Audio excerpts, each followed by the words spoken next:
Welcome to another edition of Lockdown Sports Quiz Live Edition, Episode 4. A very warm welcome. I'm Derek Alberts, and the main man tonight, joining myself and Tyron Barnard, as given away right up front. You saw he is one of the drag kick kings, flick kings rather, in the world. Never mind South Africa. He is a hockey sensation through and through, one of the all-time legends of the game. But Tyron, given that this is really your forte, I think I'm going to pass the honors on to you to really give him a proper intro. Yeah, good evening, everybody, and welcome to the Lockdown Sports Quiz Live, proudly sponsored by African Freedom.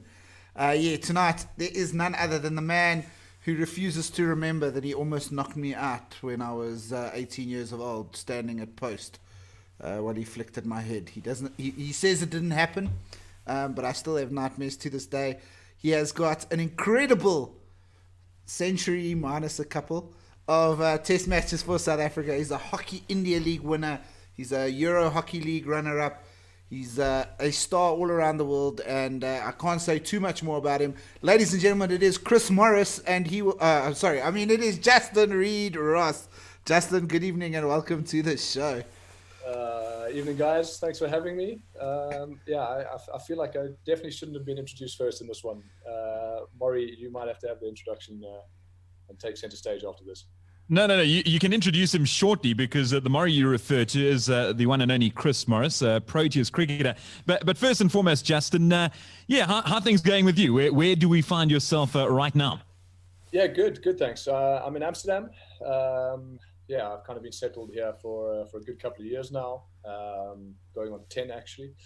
That's where I am at the moment. Lovely, sunny Dutch evening, summer this side of the world. And if I look across at the rest of you guys, it's looking a little bit icy back home. Yeah, it could not be colder in Johannesburg. I think 2 nights ago it was the second coldest recorded night in the last 10 years or something ridiculous. But on to sunnier times. Now, last week we had Brandon Stone on the show, a South African golfer who represents the European Tour, who's on the European Tour. And he brought along his good mate who happens to be a Proteas cricketer, who was Aiden Markram. This time around, you decided to bring a good mate too, who also happens to be a Proteas cricketer. Tell us about your teammate. I don't know much about him, to be completely honest. No, I'm kidding. The lad I've decided to bring on this evening is actually an old school friend of mine, and back in those days was a particularly good hockey player. I was a little disappointed that he chose the cricket path, but if we look at how we went in the auctions in the Indian professional leagues, I think he probably made the better choice compared to what I did.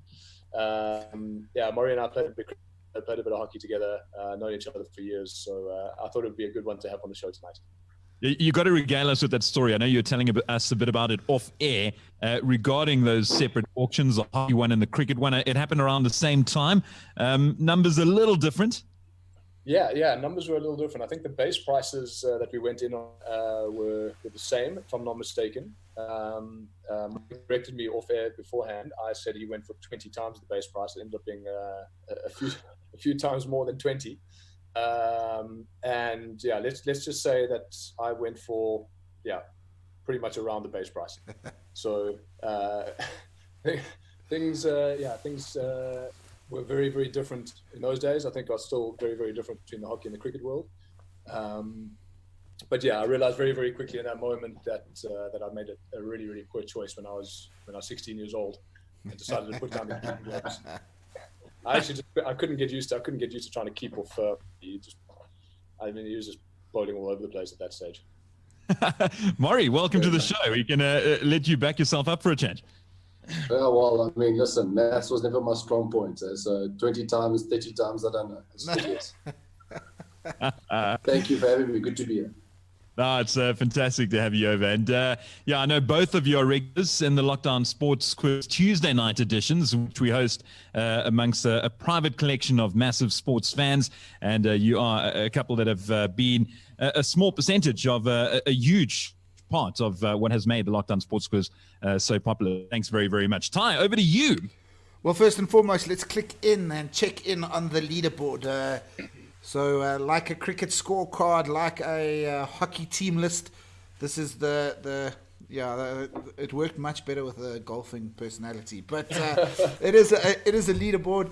And sitting at the top currently, Warren Whiteley and his partner, Lace, on 18 points. Brandon and Aiden missed it by 1 point last week. And so obviously, Chris, there is your target, is to at least beat the other Chris, or to at least try and beat Aiden so that you can have one over him when you're doing 3-team cricket, or 4-team, or 6-team, or whatever we go with next. Where's the participation leaderboard? Yeah. There's space at the bottom, don't worry. That's headed up by Chris and Rassie. The Flint, Michigan Mega Bowl. So how it works, there's 4 rounds, each out of 5, an audio round, a visual round, and 2 straightforward question rounds. And when I say straightforward question rounds, I am telling you that Derek's asking some of them, so there's nothing straight or forward about those questions. Before we get to the shootout is a 10-mark question based on a topic of your choice, or you had 2 choices. If you manage to get 10, you'll get a bonus point, and we all know how much we love a bonus point. Take to a total of 31. It's out of what we can tell you that is in the previous 3 episodes. The score at the end of the 4th round has been 10, 10, and 9. So you know where you're aiming at going in ahead of the shootout. And remember, no Duckworth Lewis, so That was a much better metaphor than I had for the leaderboard. Oh, So without further ado, Derek, let's jump down into round one. Yeah, thanks very much, Ty. Okay, so the target is 18, set by Lace and Warren Whiteley a couple of weeks ago. I mentioned Rassie and Chris are first competitors, and they are also part of African Freedom, who are sponsors, so thanks massively to them. Okay, Justin and Chris, starting off with question number 1. To the closest 5, so you can be 5 out either way. I want to know, how many regular season matches does a single team play in Major League Baseball? oh. So, one team in one season, how many matches do they play during regular season? And you can, I'll give you leeway of about 5. So, Chris, now you can really put that amazing maths to work. Murray, as far as I know, it's a ridiculous number. They play I like. know, I'm looking like 200, bro. Okay, so we've got a couple of comments coming through already on the show. Thanks to our regulars. A lot of people saying we've got important 172. Ian Turner, 176. Yeah, we've got a bunch going with that.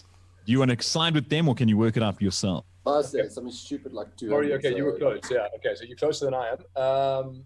You said 200. The average coming in has been around the 175, 180 mark. I'm looking at 175. That probably sounds good. Yeah. Okay, let's. I back All you. right, cheapest. 175. Okay, is that you locking that in? We're locking that in. Locking that in. Okay, so one single team in a regular season in Major League Baseball, they'll play 81 matches at home, 81 away, for a grand total of 162. Unfortunately, that's not within 5. So we're going to start off with a big fat 0. Sorry, gents. How much hockey do you guys play just in terms of a season? Yeah, not anywhere close to that. We are on around 22 games a season, 11 home, 11 away. So And Chris, now with the advent of T20 cricket over the last 10 years or so, I mean, if you can recall, what's probably the busiest season you've had in terms of matches? It would probably have to be the IPL. But I'll be honest with you, the first Mzansi Super League, that was the quickest turnaround I've ever been part of. That was some guys were playing games in the night and then flying up and playing the next night again. So that first Mzansi Super League was pretty hectic, not in terms of volume, but just in terms of schedule. But IPL's a lot. Yeah, it's a lot. Could you ever envisage playing 162 matches a year or in a season? No. Not my action. Yeah, it's amazing how much more respect we have for baseball players. Okay, next up, I want to know from you, gents, from which countries were the top scorers in the men's hockey competition at the 1996 Olympic Games? 2 men shared top spot. From what countries What were countries they? were they from? Yeah. 96. Surely Greg Nicol. Surely. Wasn't Greg Nicol one of them? Atlanta 96. Beefy Nickel is actually not a bad shot. Is the coming in with the hockey question first? Well done, Chris. And is it just the country or the actual players? No, I just want the countries. Country. So yeah, so two You're up. men top the tables at the end. 7 goals apiece from different countries. What countries were they from? I'm thinking Argentina. And not Australia. I don't know. I'm thinking Argentina. And yeah, I'm going to kick myself if it's not Beefy Nickel. But I feel like Sorry, now that you've said it, I can't get it out of my head.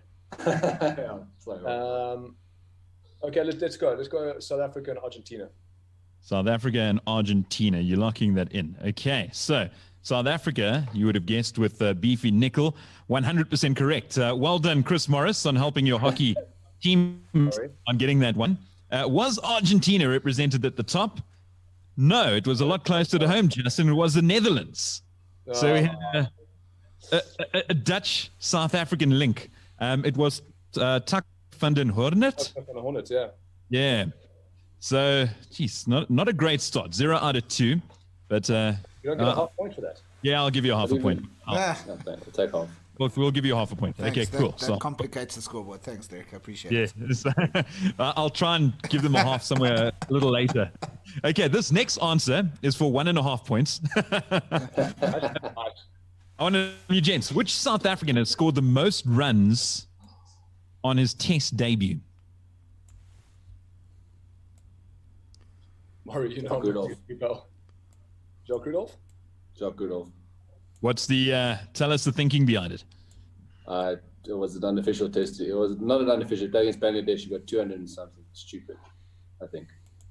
It was 222 not out. Rudolph getting that. Well done. Your first one correct. Remember, he had a very a tough start to his Test career. Yeah, because, unofficial test against India.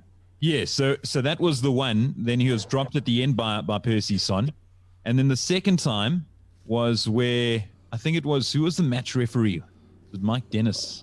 I can't remember. I'll double check. But so the Indians decided no, they walked out because they were unhappy with a decision by the match referee. So exactly that. It was declared an unofficial test. And then third time lucky eventually gets to play. And he showed his worth. So Jacques Rudolph, 222 not. He's a hell of a nice guy, Hetov. I've known him for a couple of years. Absolute legend. Absolute legend. Not just off the game, but off the field. He's an absolute human, that. Yeah, no, really, really good guy. Okay, moving on to question 4.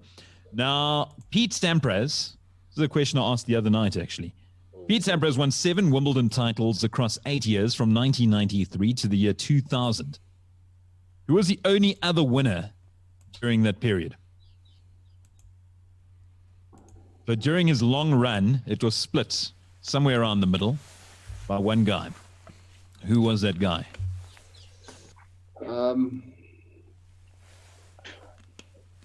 Pete Sampras, I guess we were looking back, yeah. Pete Yeah. Sampras, No, who was he winning again? Yeah, the dates was 93 to 2000, where he captured 7 titles in 8 years. Were you guys even That's playing some hockey stupid together stuff. at school yet? That's so much stupid like Jim Courier or something like that. No, I'm thinking it might be a fellow American. Agassi. Could be Agassi, because they were proper rivals. They had a good rivalry during that phase. I'm happy with that. I was going Agassi, flipping. I was even thinking Pat Rafter, but Pat Rafter wasn't. No, I was thinking Michael Chang as well, but he didn't win Wimbledon. Nah, Michael Chang. He just had good thighs, good quads. Great guys. Yeah, slick. Definitely shaved his legs. Yeah, I'm happy to go. Agassi? Andre Agassi? Okay, Happy. lock it in. You're locking it in. Okay, Andre Agassi, you're going for. So, Justin, when in doubt tonight, all over the course of tonight, and I don't know if this is going to apply to Ty. When in doubt, look to your heritage, or your adopted heritage. Can't be serious. Over in the Richard Krajicek. Richard Krajicek. Wow. Richard Krajicek, and it remains the only Dutch player to have won a major. And remember, he went into the tournament as he was almost unseeded. And then Thomas Muster pulled out. And then that gave Krajicek a seeding. What year did he win it? What was it? I think it was, can you remember, Ty? I don't know. 97, I think it was, 97? I think it was slightly earlier. 96, 97. But I didn't have DSTV that time, so I don't know. Okay, so I was 10 or 11. Great. This is 1996, he won it. And 2 things from that. Does anyone remember who he played in the final? It's a guy who was almost unknown, and yeah, he never reached those heights again. It's a guy by the name of Malavia Washington, American. Oh, the black dude. Yeah. Yeah, Malabar Washington, yeah. Remember him. Yeah, the lucky. The chicks were streaking. Yes. That's exactly. That's Yeah. the one. Yeah, okay, I remember it. That's I remember exactly. it. First time I saw boobs. So Malavia Washington. Let's see if anyone else got there. Well, actually, quite a few, because a lot of the people watching took part the other night. So well done to everyone there.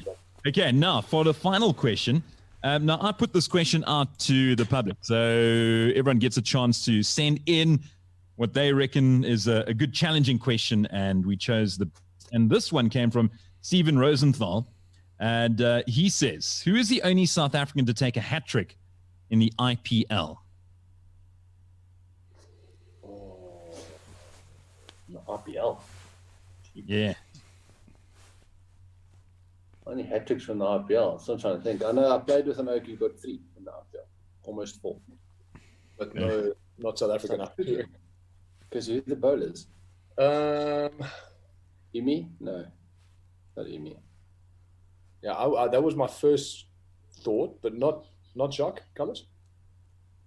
Jeepers. I don't know. How long ago is this now? I don't think I can tap into my Dutch heritage yet. Ryan Kinderskaten. Yeah, Don van Bunga, Yeah, the man who got smacked for 6 sixes by Gibbs. Yeah. And what's so that a hat trick in the RPL? I mean, yeah. Oh, wow. Assuming it's got one of the big Yeah, ones. let me look for a bit of a clue. Okay, so a lot of I've people actually coming got- through. Okay. Okay, so AB Mola saying, okay, well, actually, we've got a few good answers so far.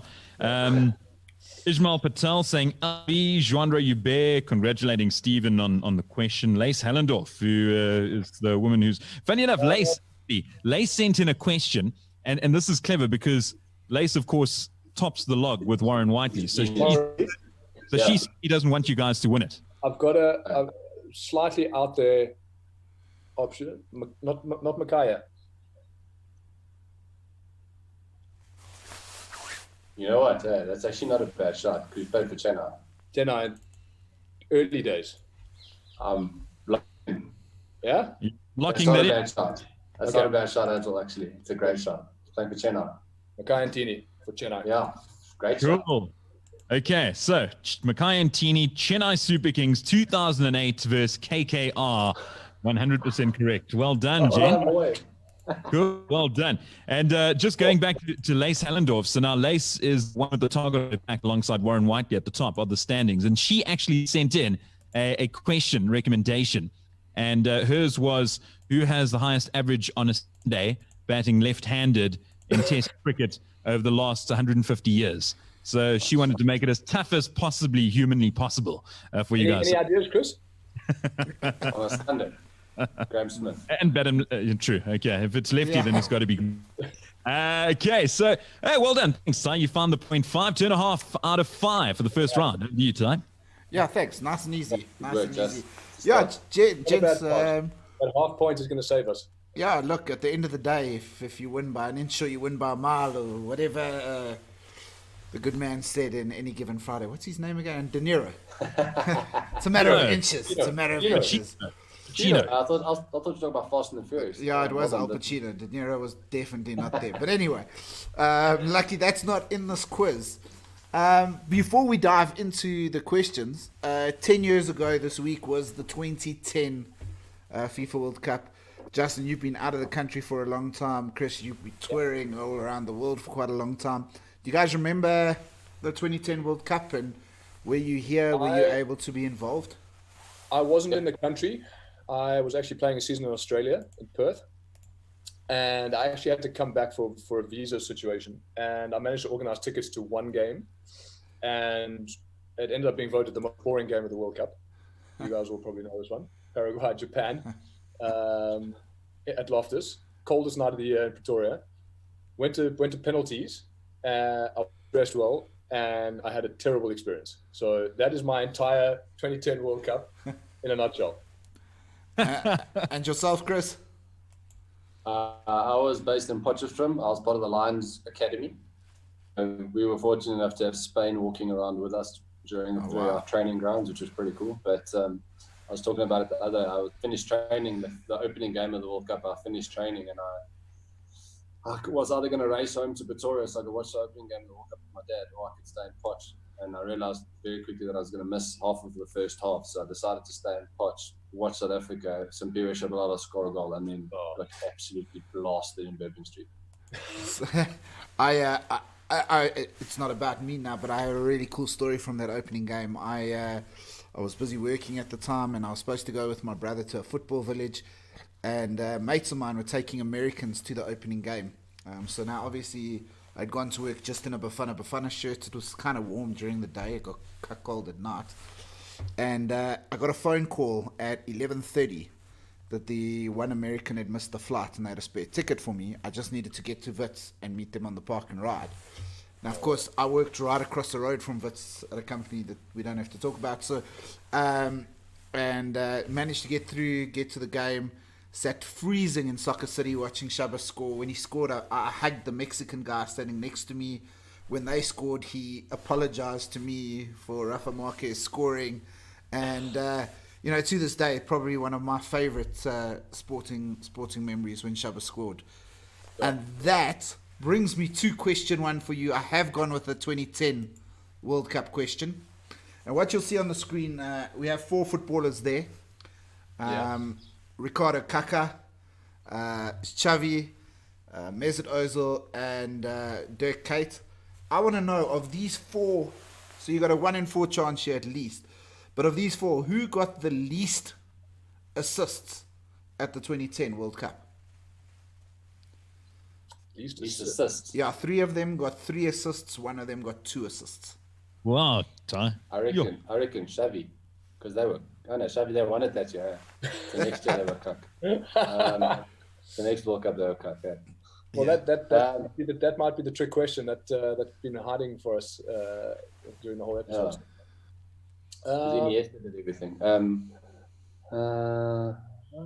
I'd probably say Kaka, bro, because they were cock. Yeah, they were great. I'm heeding our friend's words about the Dutch heritage. Yeah, because Dirk didn't play much, did he? He didn't play much. Didn't he? In 2010? Who were the strikers for Holland? Robin van Persie? RVP. Ian Robin, who missed the chance to win the World Cup. Yeah, he's done that a few times. Rafa van der Vaart was a midfielder. Wasn't Ryan Bubble there? Yeah, I'm with you. Yeah, we're going Dutch? Yeah. Yeah, okay. Let's do it. Okay. So, Dirk Kuyt. Well, I can tell you Kaka got 3 assists. And I can tell you Ozil got 3 assists. But I can also tell you that Kuyt got 3 assists. It was, in fact, Xavi. Because, yes, Iniesta did everything. Yeah, Ty, we're really trying to mess with them with the I was like, when Derek turned around and he's like, all right. Yeah. But talking of the Dutch heritage, you've been there for a long time now, Justin. Obviously, we know that you are no longer going to be an Amsterdam player. We know that Wanderers here in Johannesburg are very keen on signing players. Look, I mean, obviously we know you're a bit young to play for Wanderers still. You need about another 4 or 5 years. But is there any thought of coming home for one more season, or is Holland, or rather Netherlands, home now? No. I think Netherlands is pretty much home, or for the foreseeable future. Yeah, we've obviously got a lighty here. Yeah, I've got a good job. Yeah, it's not like, unfortunately, I can't just play my favourite sport for a living like Murray. So I've got to work. Hey, I don't play as much golf as I want to either. Good stuff. But watch my language here. But no, yeah, I think I'm pretty much settled for a while. We're looking at getting citizenship as well. So there's a couple of reasons to stick around. But who knows? I basically roped my wife into following me around the world for hockey for the last few years. So wherever she wants to head to next, I think is probably going to be where we go. Brilliant stuff. Well, not to say there isn't a little season or 2 left for you in Holland, maybe for another club. Definitely, yeah. And also, my old man's master set up in Pretoria. That's always an option. Oh, fantastic stuff. All right, so sorry, I gave you a little sneak peek at the next question. I'd like to know which footballer's career is marked out by these 4 clubs, the 4 clubs he played for as a professional. I would have gone straight for Edwin van der Sar. I don't know about you, Murray. Correct. That would make sense to me. Correct. Cool. Edwin van der Sar, locked in. Absolutely. It is Edwin van der Sar. Obviously, there is another club he played for as an amateur, who I cannot remember their name, but started his career with Ajax, moved to Juventus, before going to Fulham and wrapping it up at Man United. Of course, I had to bring him in because of the Twitter interaction. I mean, I know as sports stars, you get to interact with a lot. As an Olympian, you've got to meet a lot. Chris, as a cricketer, you've met some of the biggest stars around the world. But how cool is it when a guy like Edwin van der Sar takes the time to respond to your request? Yeah, that was pretty cool. I must admit, Murray, with all respect, I would have preferred to have Edwin on the show with me. But Well, I mean, I tried. It would have been cool. It was a real kind of just toss it up in there and see what happens.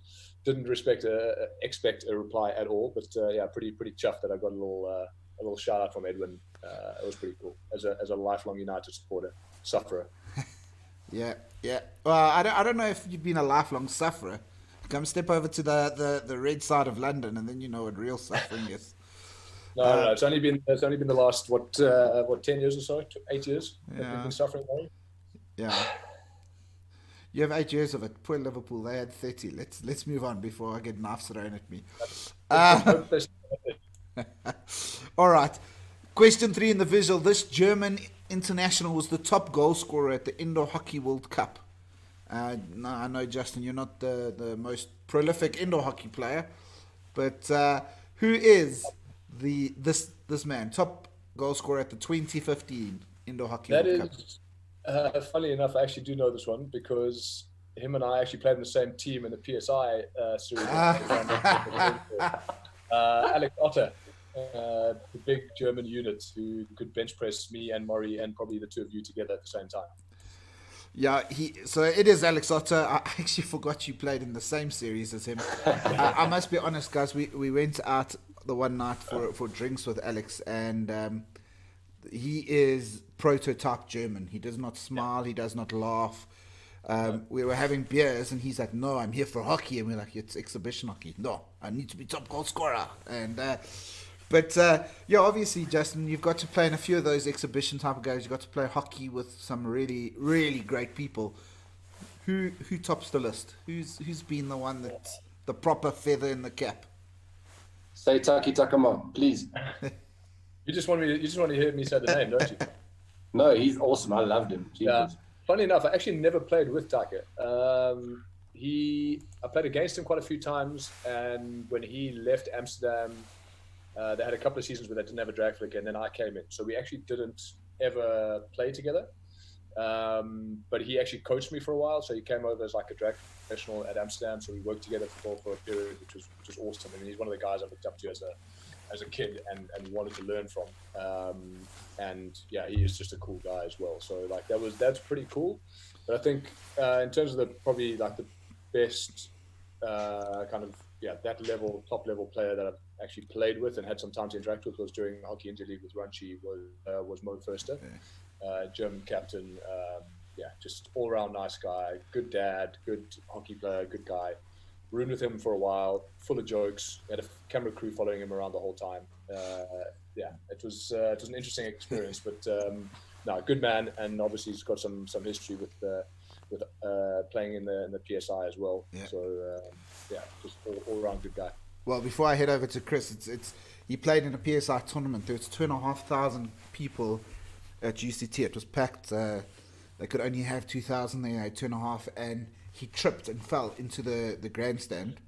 And so he sat down. He gave one of the kids that were watching his stick, put them on the field, and he sat and started watching the game. It was a superb moment. Good humble guy as well.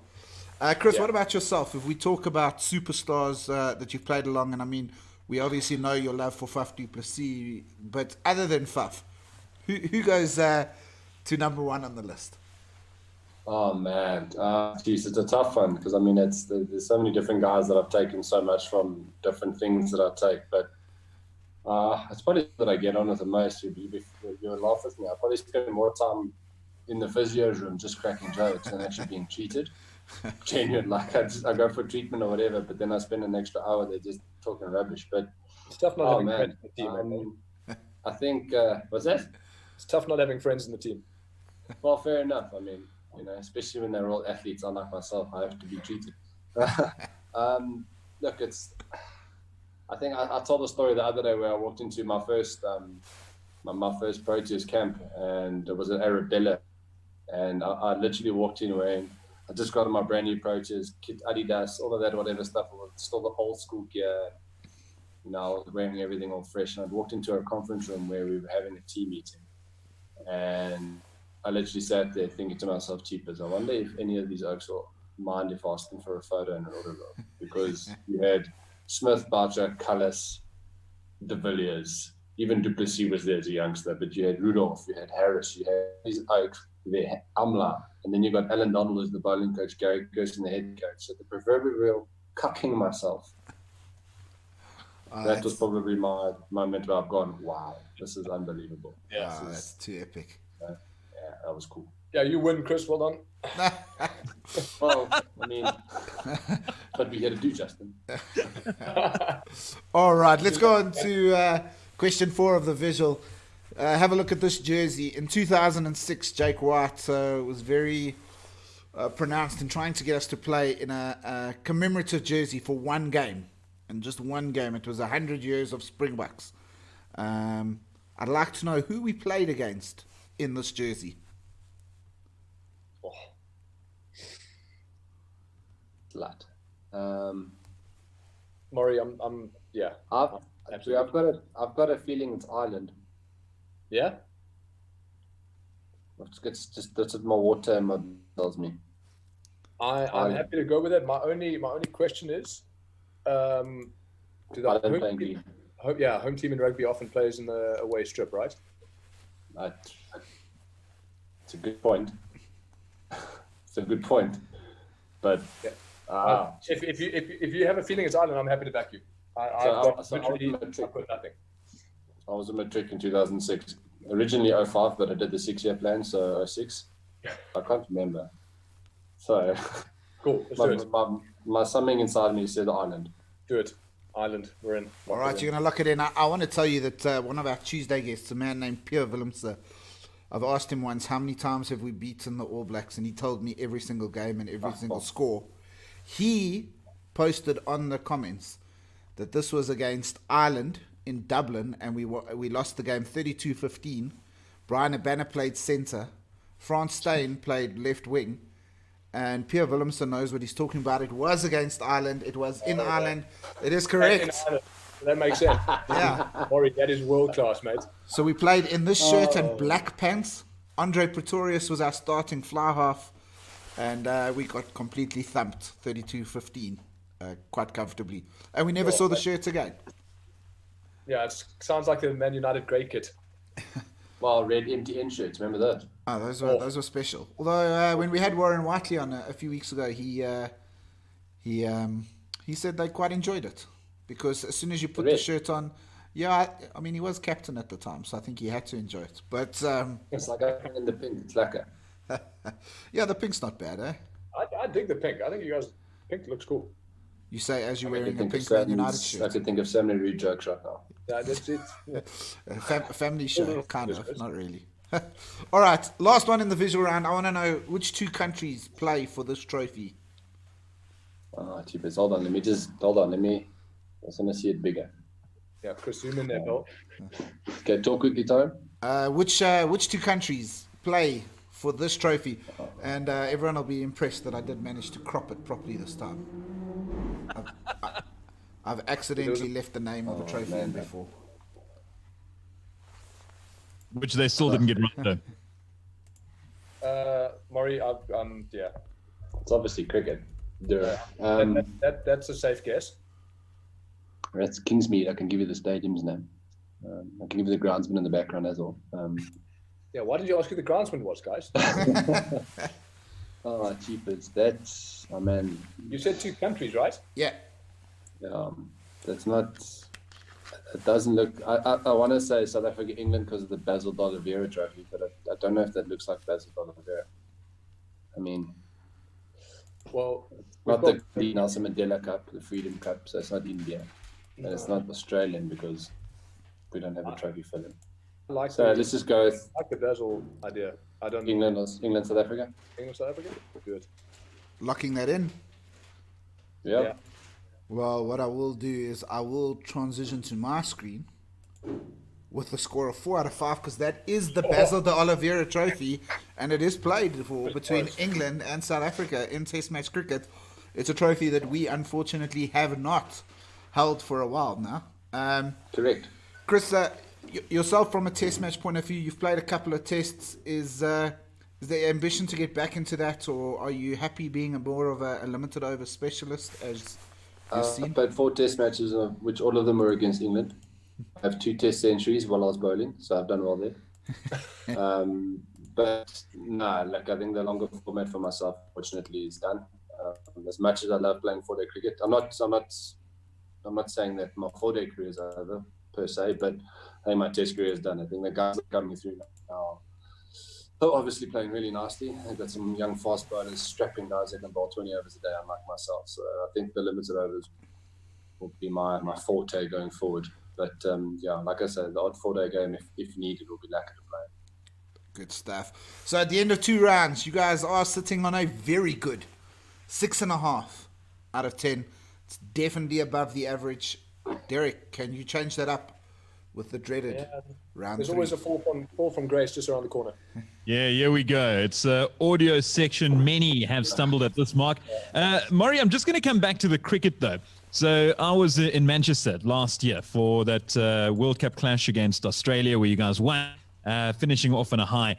Was there some kind of... I mean, you must have been pretty happy with your performances at the World Cup, given what had happened initially, missing out in the squad?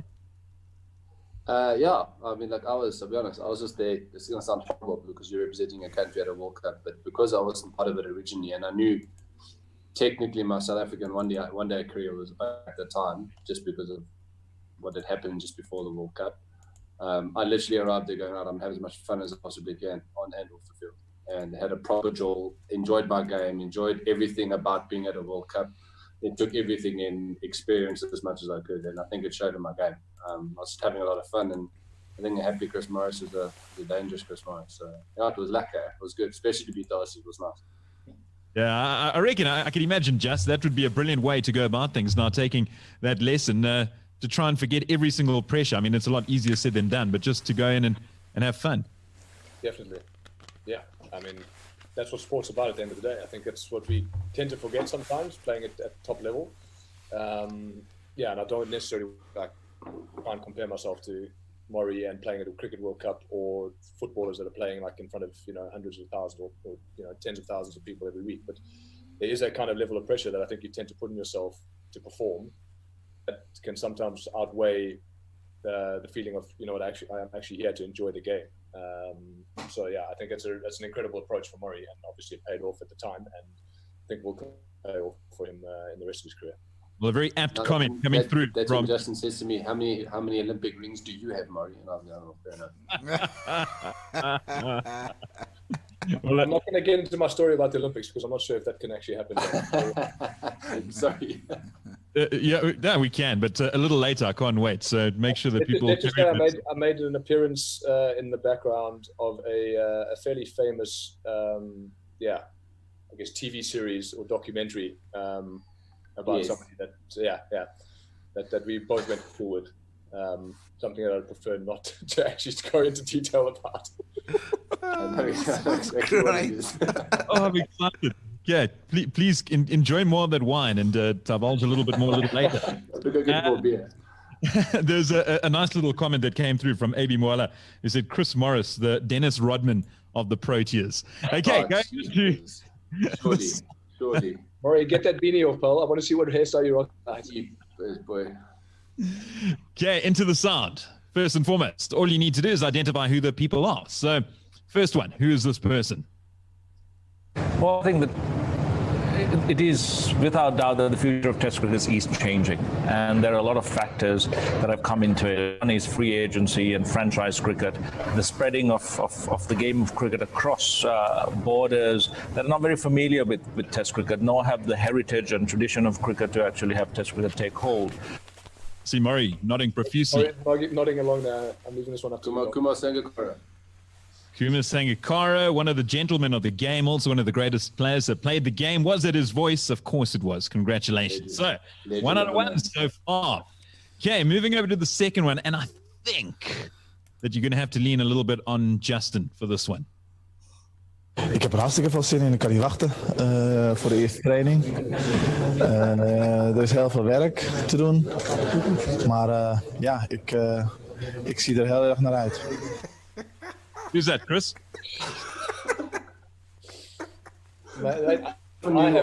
I have no idea who that is.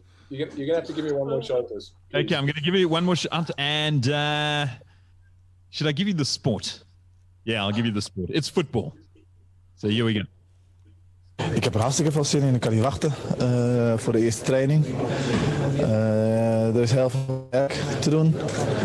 Maar ja, ik zie er heel erg naar uit. Robert Van Persie. Yeah, I'm leaning towards RVP. He's got a little bit of a southern accent. I got a southern accent in. Yeah, he's got a little bit of From the south. a soft G. But yeah, that's the only one that's popping into mind. And I'm assuming something to do with United.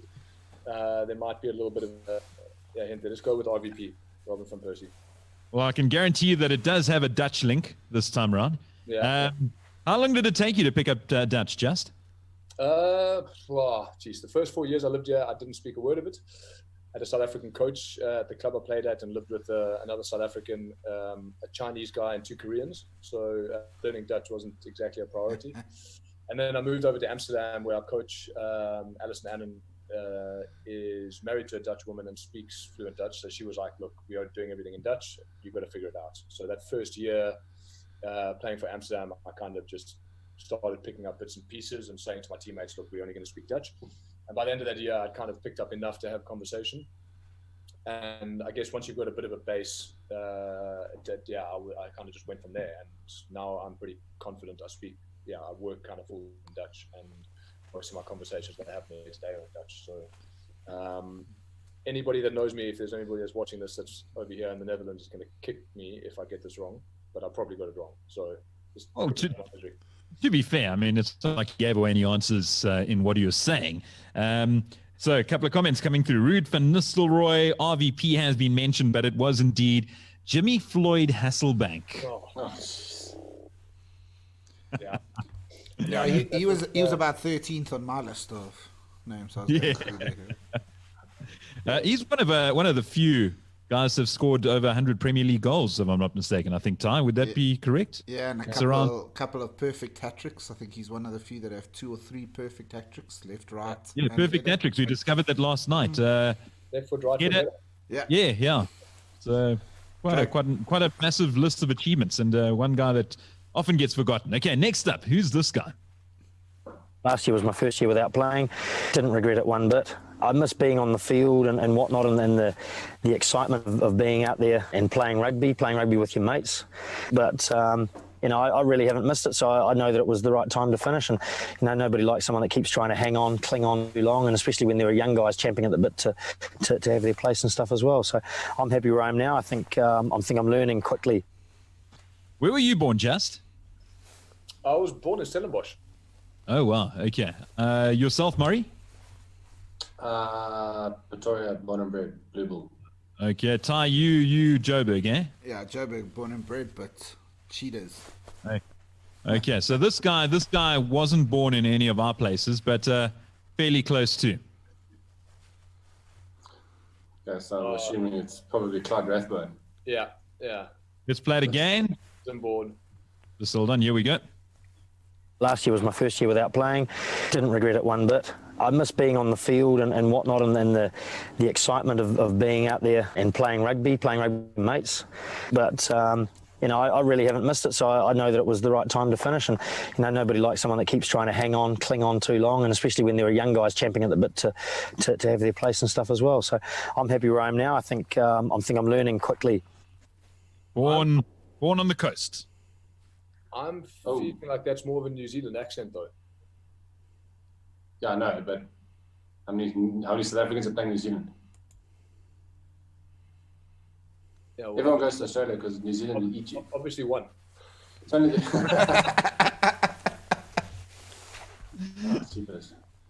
Is he still alive? Yeah, very much so. One of the great characters of the game. Jeepers. Oh, is that not George Gregan? Who's that? Not George Gregan. Okay, I'll play it one more time for you guys. Here we go. Try and work out if this is George Gregan or not. Or who did the other, Clyde Rathbone? Last year was my first out playing. Didn't regret it one bit. I miss being on the field and whatnot, and the excitement of being out there and playing rugby with your mates.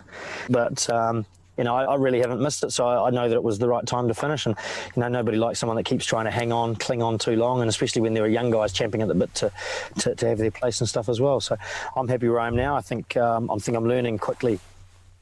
Nice Is that long not one. Andrew Mertens? Oh, Murray. You said New Zealander. I mean, come on. That's got to be it. Good call. I'm guessing. Come on. Coast born. I think that makes a lot of sense, if I'm not mistaken. I'm definitely not playing it again. No, yeah. Mertens, surely.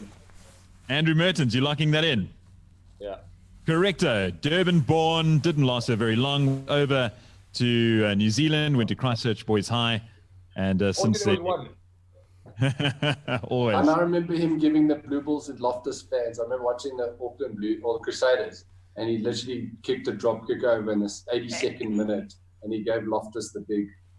He did, eh? I Both. thought, if you find out where your hotel is, you're gonna die. He pulled a Lutsen. Okay, next up. Number 4. Who is this? Yeah, it's just a great time, to be honest. It is busy. It's really busy. It's been busy over the past few months, but it's just balancing everything. And I'm really happy with the way training's gone, and just got so much support being at the Aviva Trials this weekend, and the crowd that turned out for us there, and you know, the support that the British team have got is brilliant, and that makes such a difference. Justin looking wide-eyed. And Justin, I tell you what, you would have seen a lot of her in 2012. It's Townsend, what's her name? No, well, Aviva, that's not hockey. Is it? Team GB. Oh, Team. Did you say Team GB? She did. Let's play it again. Here we go. One more time. Yeah, it's just a great time, to be honest. It is busy. It's really busy. It's been busy over the past few months, but it's just balancing everything, and I'm really happy with the way training's gone, and just got so much support being at the Aviva Trials this weekend, and the crowd that turned out for us there, and you know, the support that the British team have got is brilliant, and that makes such a difference. Just to extend on that, Justin. So yeah, you would have seen and heard a lot about her at 2012. 2012. Yeah, and seen her plenty. Or images of her, put it that way.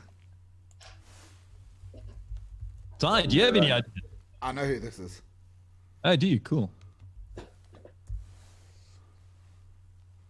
Oh, we're getting a few correct answers so far. I'm giving you all more hockey answers possible. One. Yeah, but it's. I'm relatively certain it's not hockey. Gonna have to push you for an answer. Oh, Murray, I've got nothing. I'm blanking hard on this. You're gonna Jessica Ennis. Jessica Ennis Hill. Jess Ennis? Yeah? Yeah. I'm going completely left field. Good, yeah. Jess Ennis. She was the face of 2012, surely. Must be. Murray keeping us afloat. No. I get this right. I'm taking my pants off. I think that Jessica Ennis is indeed correct. She was the face of 2012. You asked questions from 8 years ago. I do not have the capacity to remember this stuff. When you said it was the face, I thought, you know what, surely, because she was the face of Olympics. Yeah. It's like Kathy Freeman back in the day. Yeah, It's on she was the 2000. face. Justin, I mean, we had Brandon Stone tell us last week some great stories from his Olympic adventures. I know that you've got one in the can that you'll tell us a little later, but the more PC version, what were some great stories from your experiences of London 2012? Well, I guess obviously the most exciting thing about London 2012 was finishing the tournament and having free McDonald's for 48 hours straight. Like, that was literally all we lived for. One of my teammates during the tournament, I don't know, I mean, you guys will know Greg Clark to a certain degree. Clarky is pretty much a stickler for the rules and a sports fanatic, and likes, he looks after his body, very, very fit and strong. So we got told in no uncertain terms early on in the tournament that the McDonald's was off limits for us during the tournament. We could get coffee and a muffin in the morning, but that was basically pushing the limits of what we could get from McDonald's. And we played a game, we lost, and we went to get our dinner, and one of our teammates, Julian Butty Hikes, decided, screw this, I'm getting a Big Mac. Came and joined us at the table with his Big Mac, and yeah, that situation did not end particularly well for Butty. But yeah, I think after we finished our last game, we beat India, and we had 2 days off. And I think for breakfast, lunch, and dinner for 2 days straight, we literally just had McDonald's, which was on one hand fantastic, but on the other hand, I felt pretty ill for about 2 weeks after that. How long did it take you to recover from it? Yeah, quite a while. But yeah, I mean, I think also just having the moments, we shared a flat building with the Spanish football side. So we shared a balcony with Juan Mata, who at the time was playing for Chelsea. My brother-in-law, massive Chelsea fan, I remember taking photos with him and sending them back. And then a couple of years later, he was playing for my team. So that was pretty cool to have those memories. Giggsy was there, obviously playing for the GB side. So I managed to get some photos with those guys. Yeah, I think all in all, just that kind of environment surrounded by athletes at that level and feeling like you're almost at that level yourself was pretty special. Yeah, the opening ceremony story we'll come back to later. I can't wait. Very excited. Okay, final one. Who is this person? So, what did I do today? Busy day today. Started off with a training session at home. Obviously, no gyms are open yet. So, training at home. Then shot off quickly to Build-A-Bear, believe it or not. My 4-year-old Tiny Terror's Trolls Bear, the song stopped. So, that was enough to drive me up the wall. So, I needed to get that replaced. And then came back home, went on a con call, and then had to fetch my other daughter from school and back to more work. But in a nutshell, busy day, multitasking as always. Who's that?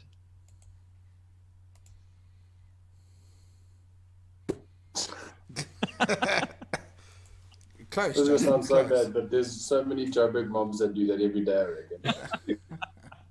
Or any moms in South Africa. I take my hat off to you. But the sportswoman, surely. Yeah, I literally asked her to send me a voice note today to just say what she's doing so that Justin can try and get her voice, but without saying her name. Okay. And she's all, what do I say? Natalie Fulton? No. I don't know. That's the only woman I know that's probably the only name I remember. I'm assuming it's got to be a hockey player.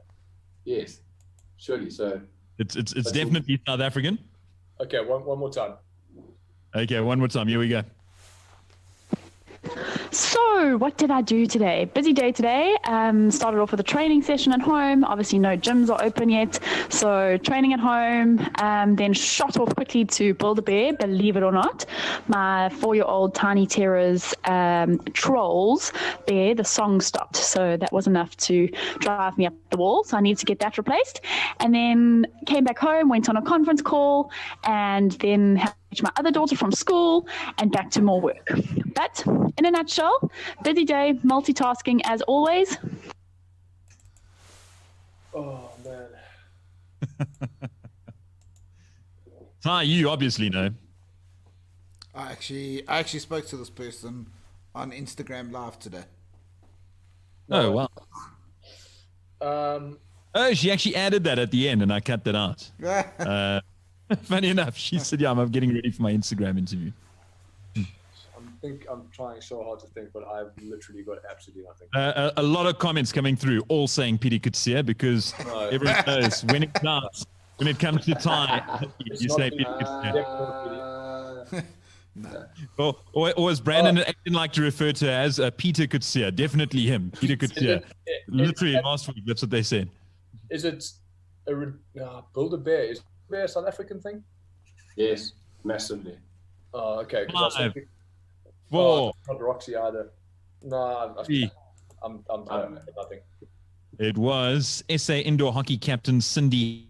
Oh man, you had John. Cindy Heck on that first quiz I was on. No, she hasn't been on the quiz. We've been begging her to come. She was one of the questions. Yes. Yes. Yeah, she was. Sins, not happy with you. Cheeky. Okay, so that makes it 3 out of 5. Not bad going, gents. Ty, over to you. Yeah, so far so good. 9.5 on the board. 1 point to set the new highest round 4 score before the shootout. And I have a sneaky suspicion you'll definitely get one right here.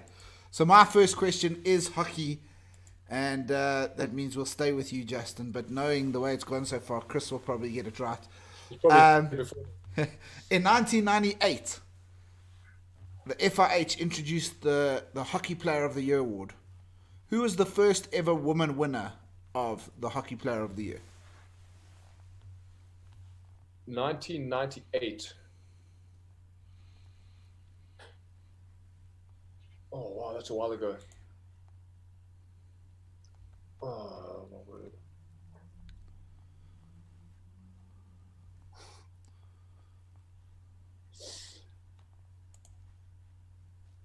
My first thought is my old coach, Alison Annan, but I'm not sure if 98 was too early. Oh, man. Murray, I'm assuming you got no guesses here. I know 3 women hockey players. 4 now, Cindy Hack. 4 now, yeah. You know Cindy Hack. I know 4. I know Mrs. Bekenstein, I know Cindy Hack, I know Petey Kitsia, and I know Natalie Fulton. Man. And Becky Chamberlain. And none of them were there. 98. Oh, man. Right. Go with your coach, Brent. Yeah, I'm going with Alison Owen. So the comment coming through on the YouTube feed is Petey Kutsia, definitely Petey, has to be Petey. It's definitely not Petey. Petey never actually won Player of the Year. She has been a finalist. Of course, Luciana Aymer coming through. She did win it a couple of times, but just after that, a couple of years later. And in fact, the very first winner in 98, I mean, your coach, Alison Annan, won it in 2000, but she also won it in 1998. Yeah, so Alison Annan. And I mean, Jackson, what was it like? I mean, going over to Amsterdam and being coached by someone as sensational as Alison to begin with? Yeah, best coach that I've played under, to be completely honest. Yeah, just an incredible person.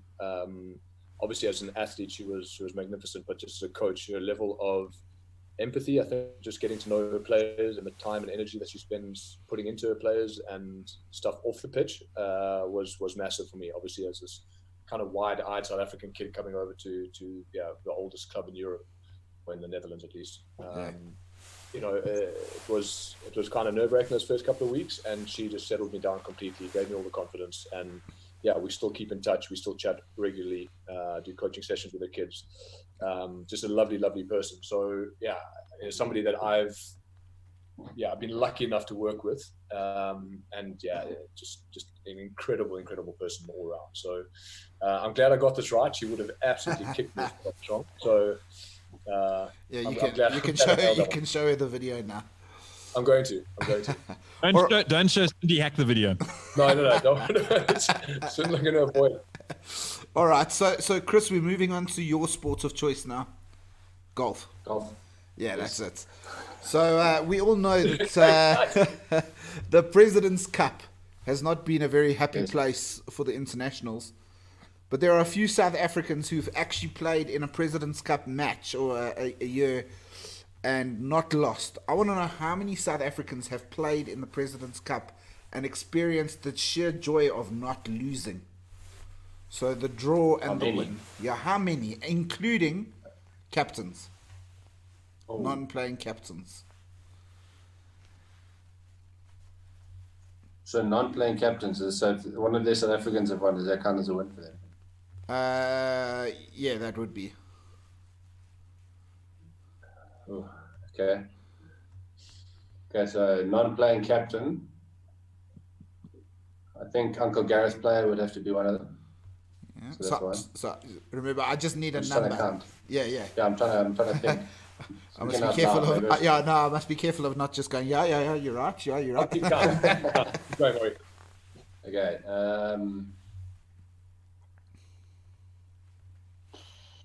Okay, I'm gonna give you a random number. I'm gonna say 3. You guys locking that one in? Don't look at me. I'm going 3. All right, so let's lock in 3. So Gary Player, yes, of course, he's the only international captain to ever win. And in his team that year was Ernie Els. Of course, then a couple of years later in Fancourt, we drew it. And in the team was Ernie Els.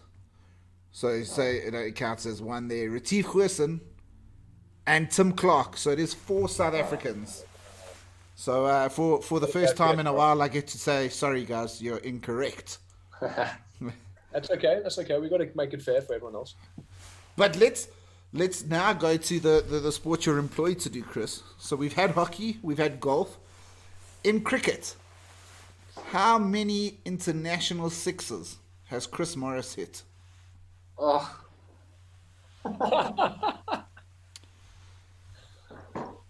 I'm not going to ask how many have been hit off of Chris Morris, but how many has Chris hit? oh man, is this in all formats? Yeah. Oh, jeepers. Oh, Maury.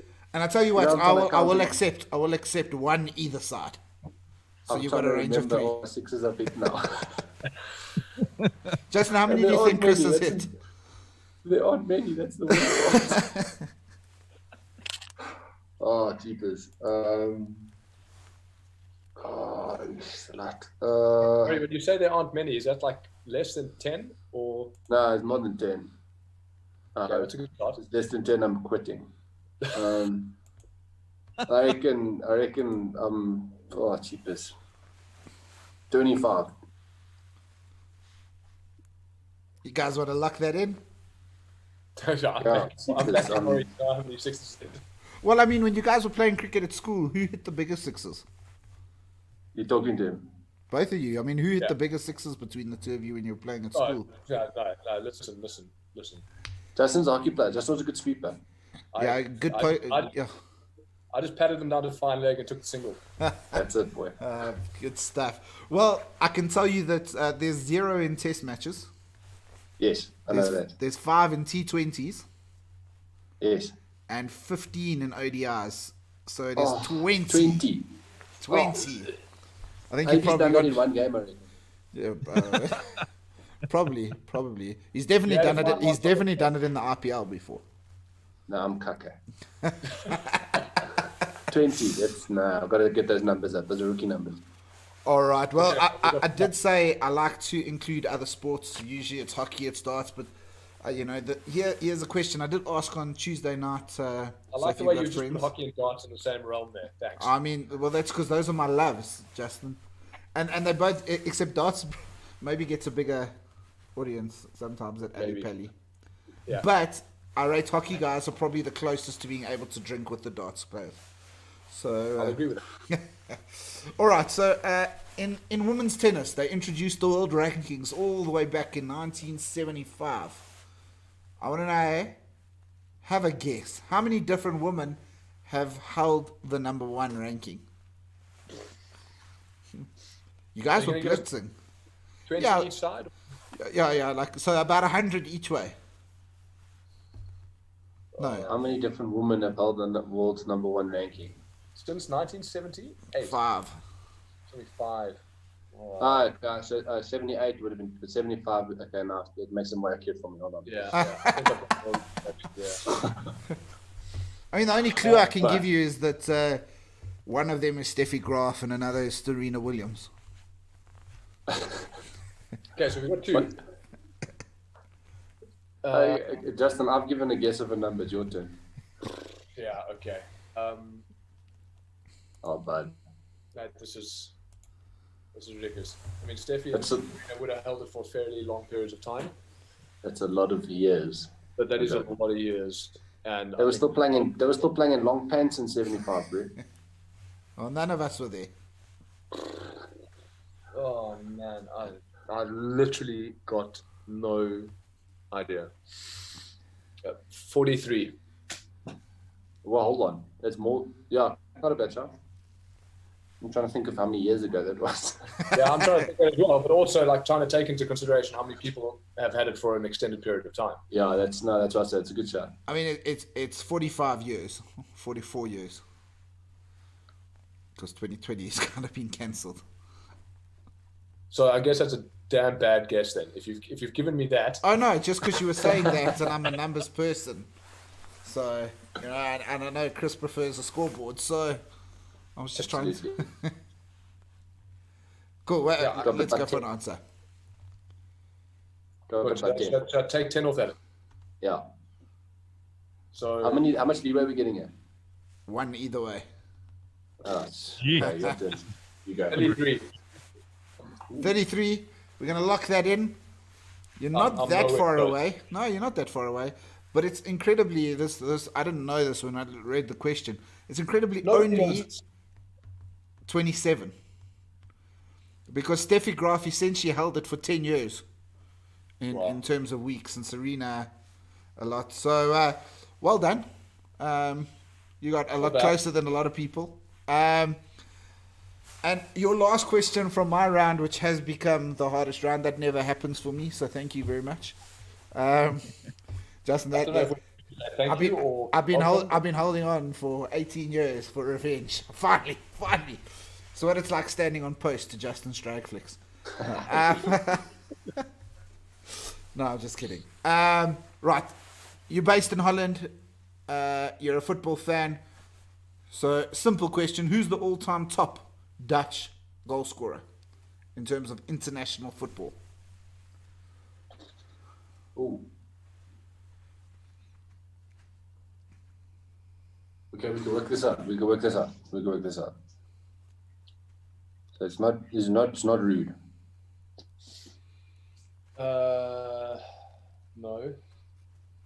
It's not Van Persie. It's not Mr. Cruyff. Don't think it's Cruyff. I think that's someone stupid like Jimmy Floyd Hasselbank. Oh man, that's a toughie. It might just be a random one like a Ryan Babel. Or I was thinking Ryan Babel as well, but I don't know. That's the Dennis Rodman of football. That is very much the Dennis Rodman of football. His big hair.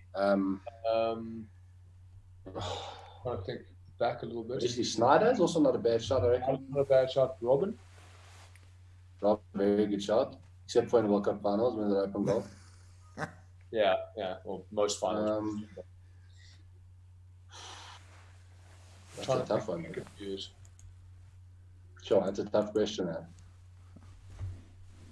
Yeah, I think it's going to be a fairly obscure one. Someone that's played a lot of games. Not Dirk Kuyt, huh? Also possible, but I think he's Patrick Kluivert. also. I don't know. I'm going back in my memory bank here. Yeah. Mark Overmars, Dennis Bergkamp. Look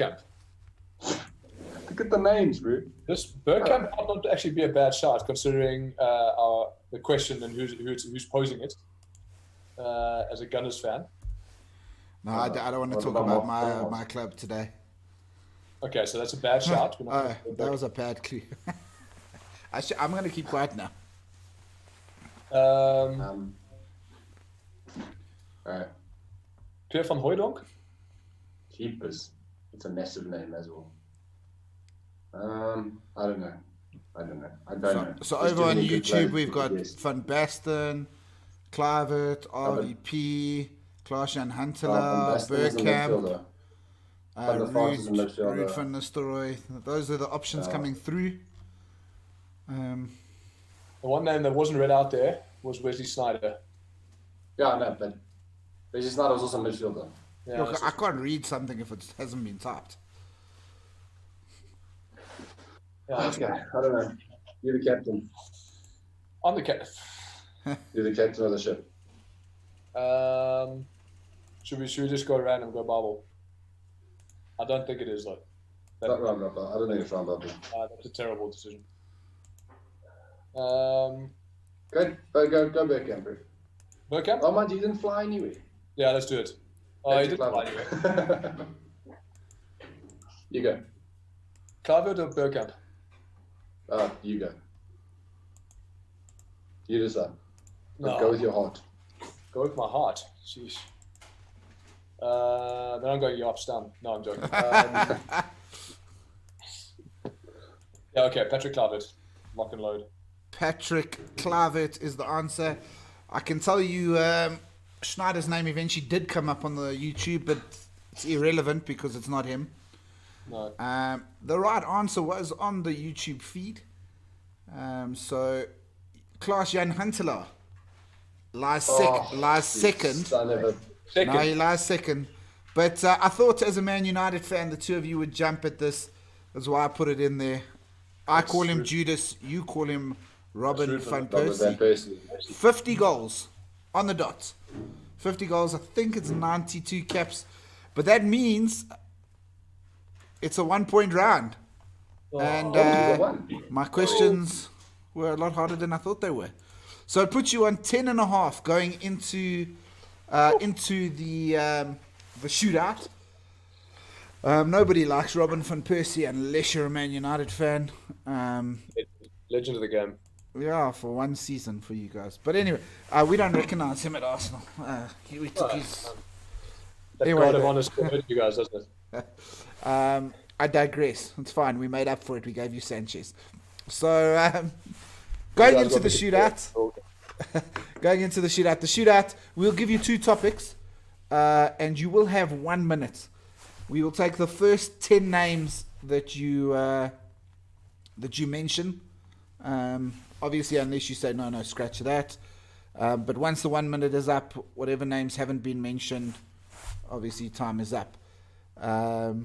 He is so the comments or the questions from myself. My topic is hockey, and Derek, your topic is Football. Hold on. What? So the shootout. One question, multiple answers. My topic is hockey. Derek's topic is football.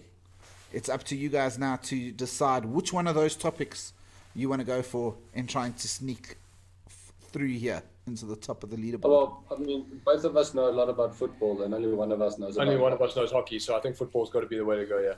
All right. So before Derek does go through it, are you going hockey? Just football. Confirm. Yeah, we're going football. All right. So I will share with you, just to add some suspense, what your shootout question would have been had you gone hockey. I was looking for top goal scorers in the Hoofdklasse since the year 2001. So you would have had a minute to try and get 10 of them. I think you would have got the Justin Reid-Ross one at least. And I would have got one of them.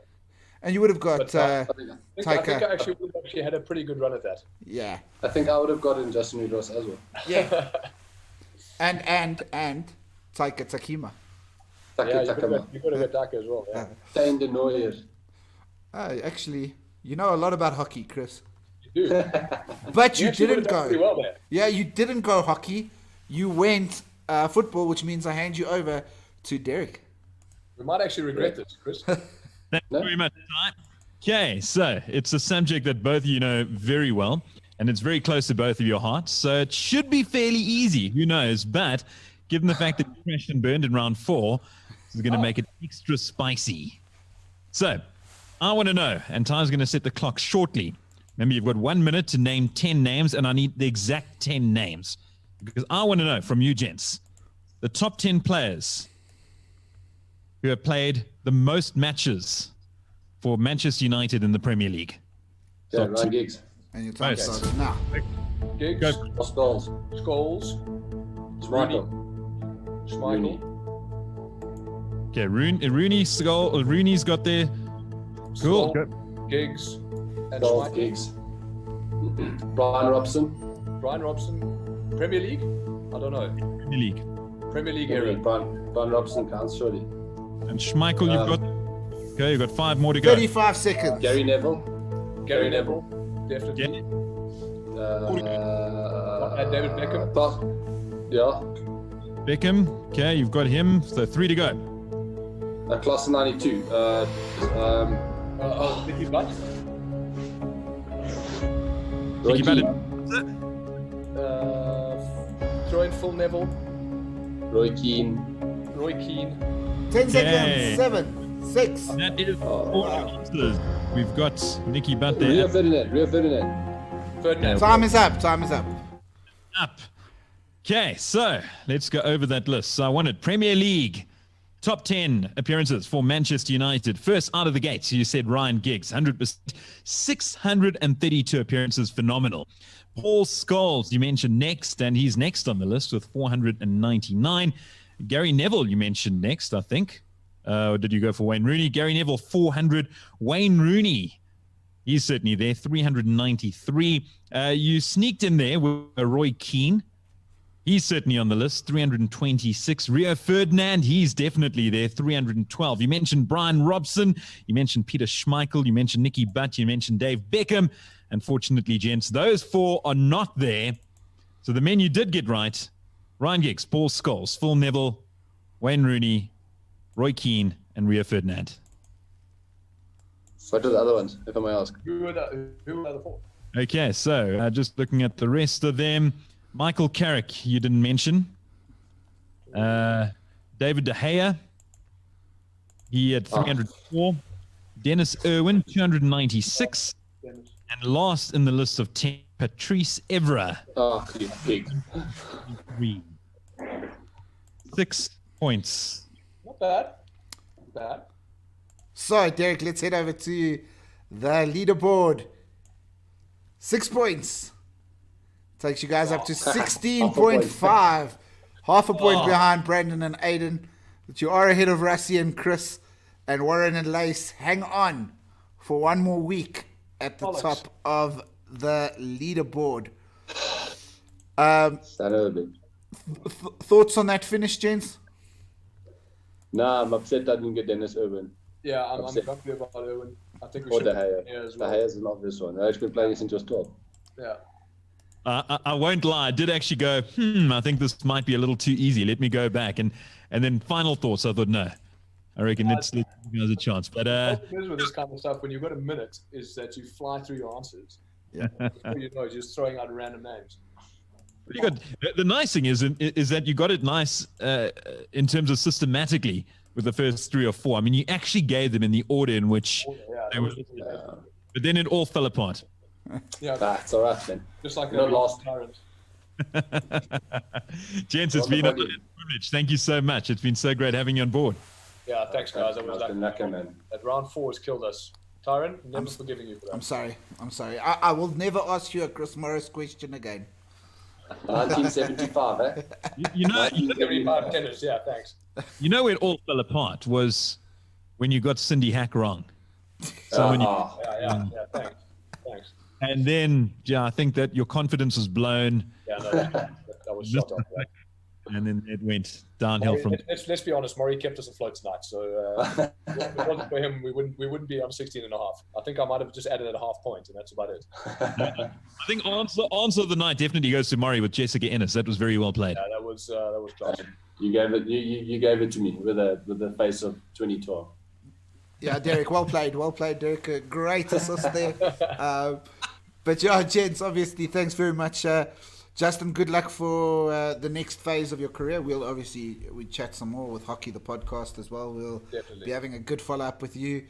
And Chris, obviously, next up on the calendar, should the SA government approve it, is your 3-team cricket, another version of cricket, because we don't have enough. Enjoy that, and hopefully see you back in action up against India and in the World T20 in Australia. Should it be this year, next year, whenever it is. Sweet. Thanks, boys. Been lekker. Have a good one. Awesome, guys. Thanks a lot. Thank you. Thanks, Just. Thanks, Chris. And thanks guys. everyone for watching. Thanks especially to our faithful from the Tuesday night Lockdown Sports Quiz, where Justin and Chris have participated in. Ty, do you have any final videos? We do, hey? Yeah, of course. If you love the Lockdown Sports Quiz, you can also love the Corporate Quiz. See you next week. Right. It's the quiz that is taking South Africa by storm. and now you can have a piece of the action. Letting the tension build, and that's enough thinking time. As a Province fan, it sticks out to me. Nice question.